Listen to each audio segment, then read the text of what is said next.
Greetings, travelers. I will be your entertainment tonight. I have been called by many different names over the years, some flattering and some not, but to keep matters simple, you may refer to me as the Bard. Tonight, in this smoke-filled tavern, I wish to tell you the story of a group of adventurers.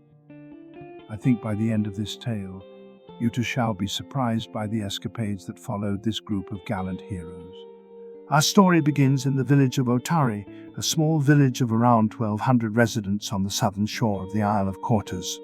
This town was named after a rogue from an adventuring party known as the Rose Guard. The Rose Guard were famous for stopping the evil plans of a sorceress named Belcora in the region over 500 years ago. Belcora had constructed a strange lighthouse in the middle of the fog-fenned swamps, and it was there during their confrontation that the Rose Guard lost their friend, Otari. By the end of the battle, the Rose Guard had won, and in honor of their lost friend, they founded the village of Otari.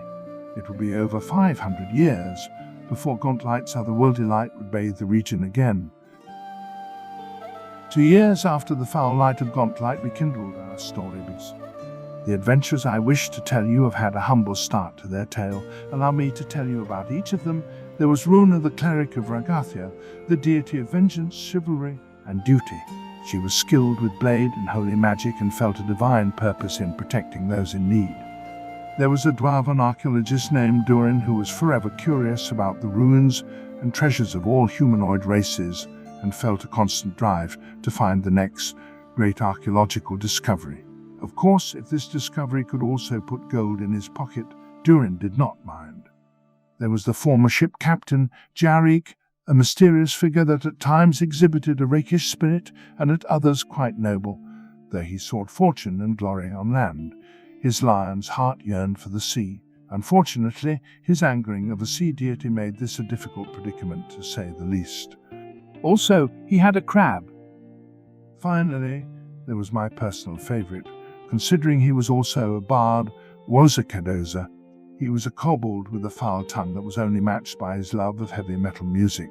There have been many swords that yearn to be half as sharp as Woza's tongue, and the enemies he faced in this tale often feel the sting of both. Now that you have been introduced to our setting, background, and characters in this story, let's begin the tale. After arriving in Otari, the party had quickly secured a ramshackle fishing house in the fishery by slaying a group of giant spiders and kobolds at the behest of the owner, a retired ship captain named Bibo. Though they had a roof over their head, the party found themselves quite low on funds. It was at this moment the gods of fortune shone on them with a job. Bibo, having vouched for the party's skill himself, sent them to the captain of Otari's city guard, who was investigating a recent boggart attack in the city graveyard. Upon arriving at the graveyard, the party encountered a statue of the rogue Otari and read the inscription from the Rose Guard that honored their fallen friend over 500 years before. Durin also noticed that several older ruins lay in pieces or half buried in the graveyard.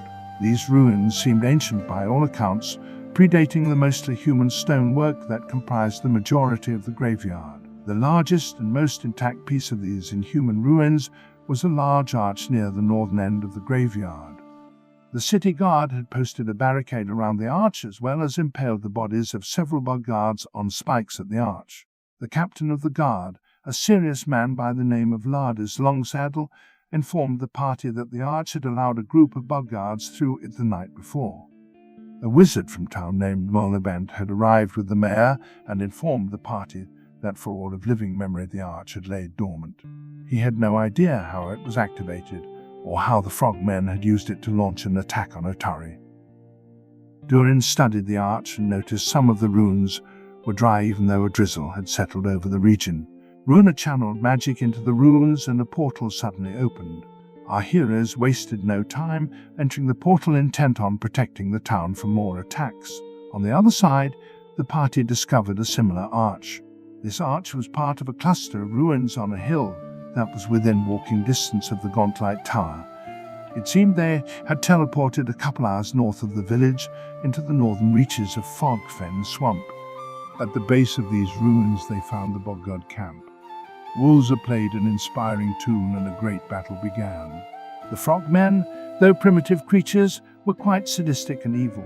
They threw themselves at the party viciously and were supported by a swamp seer. The swamp seer's magic covered the swamp in mist, increasing the difficulty of the battle. Though Durin and Jarek fell in battle, the healing prayers of Runa kept them alive. Wizard played powerful bardic jams and talked incredible shit to the seer, such as calling him Kermit and telling him he fucked his wife Miss Piggy and afterwards used their tadpoles as caviar. The seer did not like this and in fury turned from retreating in order to battle the party to the death.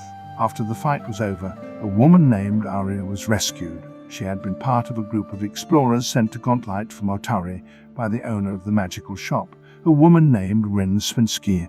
Arya stated that her group had been trying to uncover the mystery of Gauntlet's reawakening after 500 years, and she believed it was a sinister countdown to something terrible, though what exactly she could not say.